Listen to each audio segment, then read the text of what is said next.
Okay, so we're standing here in the festival hall. As you can see, the panelists are just taking their seats. This is the first seminar about South African wines. Just a couple of minutes ago, there was a team of volunteers in here pre-pouring the wines, getting everything set up for the big event. Really excited to try some of these South African wines. We're going to get to try some retrospective, I think back about 20 years, so that should be pretty exciting.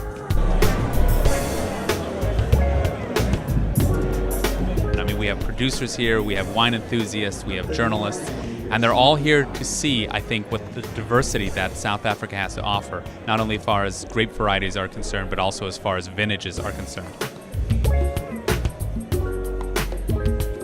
James Molesworth from Wine Spectator took this opportunity to introduce us not only to some of the recent challenges facing the South African wine industry, but some of the challenges it had faced in its history. And then in the early 20th century, a lot of growers were basically selling their grapes, and these were white wine grapes for drug wine production, brandy distillation, to co-ops. And it was not a quality first industry, it was a quantity first industry. And that's been a major shift with the current generation. After that great history lesson, it was really exciting to dig into the first wine, which happened to be the 1986 Reserve Shiraz by Fairview. Actually made by Charles Beck II, but here it was introduced by Evan Sadi. I think it's fantastic to see this wine, and I think it's held up quite well. It had a lot of earth, coffee, tar, a little bit of stinkiness on the nose, but showing some dates and mushrooms.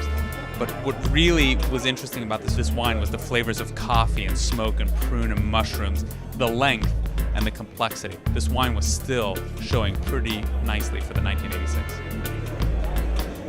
So in the remaining 35 minutes, we covered some of the more recent South African Syrah vintages, and it really highlighted how far South Africa has come, and in some regards, how far South Africa still has to go. Given will tell you, I failed chemistry in wine school, and I had to do a rewrite three days before we went on first tour to Europe. And so my approach has never been analytical. We try to work more with feel. I know it's a bit of a cliche, but we don't have that.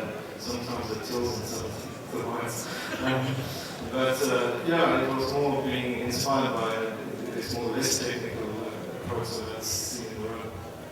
Some of the wines we covered were the 1994 Stellenzicht Syrah, the 2001 Birkenhoekskloof Syrah, the 2006 Birkenhoekskloof Syrah, the 2008 Molyneux family Syrah, the 2005 Tulba Mountain Vineyards Syrah Mourvedre blend, the 2005 Colmella from Sadi family, ending up with the 2007 de Trafford Shiraz, made by the former architect David de Trafford.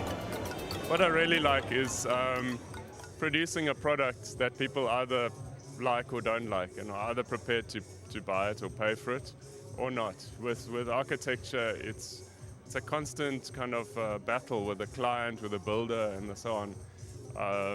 There are wonderful aspects to architecture as well. It's great to sort of walk onto a building site and see what you've kind of drawn and thought in your mind kind of arising, and that's pretty special. But it's quite a long, hard process, and there's also quite a lot of disappointments. You kind of also feel you own the building until the clients move in and you're not allowed in.